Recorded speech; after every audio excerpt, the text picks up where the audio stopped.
দিনটা ছিল মনসা পুজোর আর আমরা সবাই গেছিলাম ঠাম্মার বাপের বাড়ি, যেটা হচ্ছে কোন্নগরের চড়কতলায়।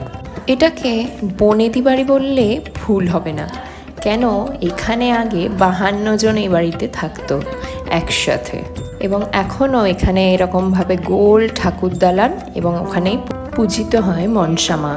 জানা গেছে 22 জনের বিয়ে হয়েছে এই বাড়ি থেকে, এবং এই দিনটা বাড়ির প্রত্যেকটা রিলেটিভ ওই মনসা পুজোর জন্যে চলে আসে ওই বাড়িতে।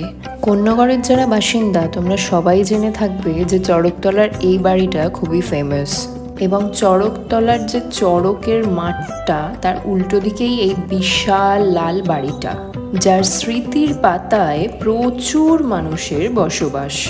দুর্গাপুজো, বিয়েবাড়ি অথবা অন্য অকেশন ছাড়াও আমাদের রিলেটিভরা এই পুজোর মাধ্যমেই একত্রিত হয় বছরের একটা দিন।